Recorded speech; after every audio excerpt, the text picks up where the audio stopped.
এই মুহূর্তে বিএনপি ব্যতীত কোন রাজনৈতিক দল ক্ষমতায় এসে এই দেশকে চালাতে পারবে না, দেশকে স্থিতিশীল রাখতে পারবে না।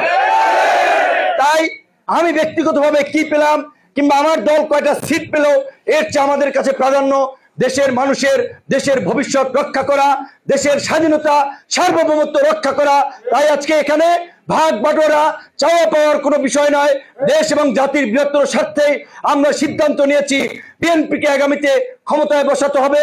আমাদের এই বিএনপির ধানের শীষের প্রার্থী সারা দেশের যারা, তাদেরকে সারা দেশের মানুষ, কারণ আমাদের যেহেতু দেশব্যাপী পরিচিতি আছে, জয়লাভ করাতে হবে এবং বিএনপির মিত্র যে কয়েকজন যারা অন্য সিটে অন্য মার্কানে নির্বাচন করছে তাদেরকেই জয়লাভ করাতে হবে।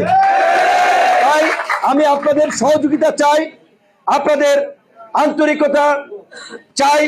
আমার অতীতের কোন আচার আচরণ ব্যবহারে কথায় যদি কেউ কষ্ট পেয়ে থাকেন আমি তার জন্য ক্ষমা প্রার্থী, কিন্তু আমি এইটুকু বলতে পারি আমার জ্ঞাত সরে আমি কাউকে আঘাত দিয়ে কথা বলি নাই। আমি সবসময় এলাকার মানুষ হিসেবে আপনার একটা বড় রাজনৈতিক দলের নেতা কর্মী সবার সাথে সুসম্পর্ক রাখার চেষ্টা করেছি।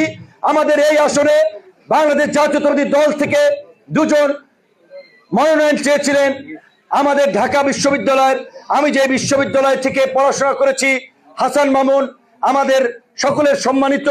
আমরা তার যে বিএনপির পাওয়ার পিরিয়ড থেকে শুরু করে এই ক্রাইসিস মোমেন্টে বিএনপির রাজনীতি করেছেন, তারও অনেক ত্যাগ আছে। শিপলু ভাই যার বাবা যিনি জীবনটাই দিয়ে গেল দলের জন্য, তিনি অনেক স্যাক্রিফাইস করেছেন। শিপলু ভাইও মনোনয়ন প্রত্যাশা করেছিল, কিন্তু বিএনপি তার যৌক্তিকতা বিচারে দেশ এবং আগামীর সরকার রাষ্ট্র পরিচালনার বৃহত্তর স্বার্থ বিবেচনায় এখানে গণ অধিকার পরিষদের প্রার্থী হিসেবে আমাকে সমর্থন দিয়েছে।